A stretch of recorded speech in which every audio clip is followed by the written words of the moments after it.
अस्सलामुअलैकुम वरहमतुल्लाहि वबरकातुहू। उम्मीद करता हूँ आप सब नाजरीन खैर आफियत के साथ होंगे।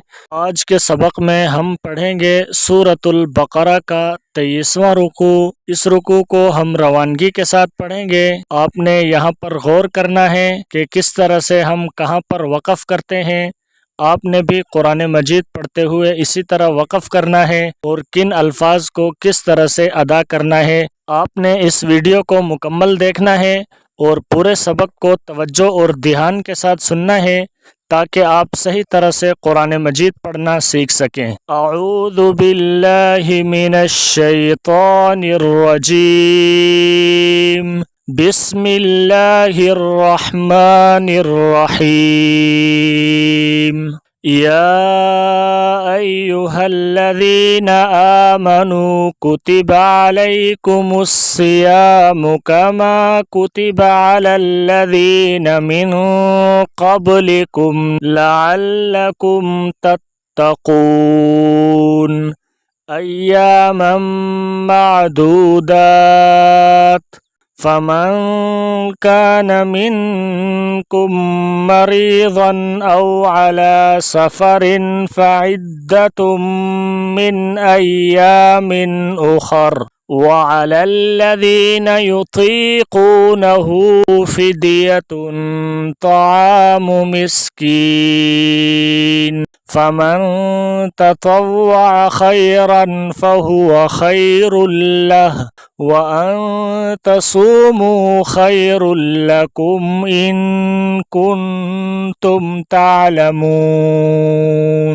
शहरु रमज़ान अल्लज़ी उन्ज़िल फ़ीहिल क़ुरआनु हुदल लिन्नासि व बय्यिनातिम मिनल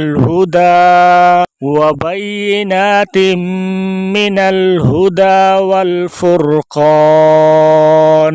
फमन शहिद मिनकुमुश शहर फ़ल्यसुम वमन कान मरीज़न औ अला सफरिन फ़इद्दतुम मिन अय्यामिन उख़र युरीदुल्लाहु बिकुमुल युस्र वला युरीदु बिकुमुल उस्र वलितुकमिलुल इद्दत वलितुकब्बिरुल्लाह अला मा हदाकुम वलअल्लकुम तशकुरून।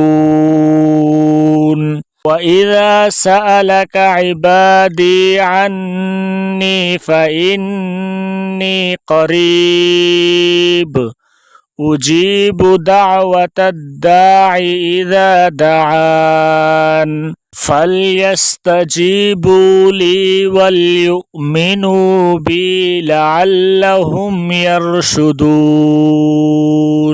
उहिल्ल लकुम लैलतस्सियामिर रफ़सु इला निसाइकुम हुन्ना लिबासुल लकुम व अंतुम लिबासुल लहुन।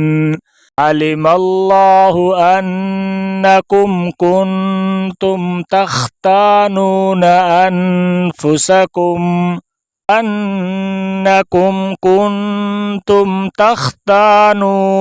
अनफुसकुम फताब अलैकुम वअफ़ा अन्कुम फ़ल्आन बाशिरूहुन्न वब्तगू मा कतबल्लाहु लकुम वकुलू वश्रबू हत्ता यतबय्यन लकुमुल खैतुल अब्यदु मिनल खैतिल अस्वदि मिनल फ़ज्र सुम्मा अतिम्मुस्सियाम इलल लैल वला तुबाशिरूहुन्न व अंतुम आकिफून फिल मसाजिद तिल्क हुदूदुल्लाहि फला तक़रबूहा कज़ालिक युबय्यिनुल्लाहु आयातिहि लिन्नासि लअल्लहुम यत्तक़ून। वला तअकुलू अम्वालकुम बैनकुम بالباطل وتدلوا بها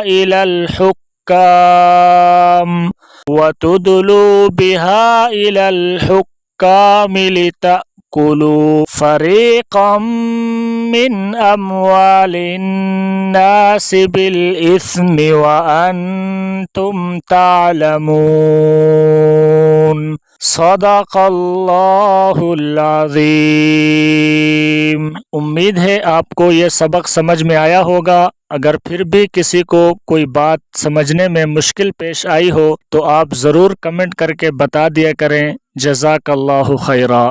اگر ویڈیو آپ کو اچھی لگی ہے تو ویڈیو کو لائک کریں، چینل کو سبسکرائب کریں اور بیل آئیکن کو پریس کریں تاکہ کل کا سبق آپ تک پہنچ سکے۔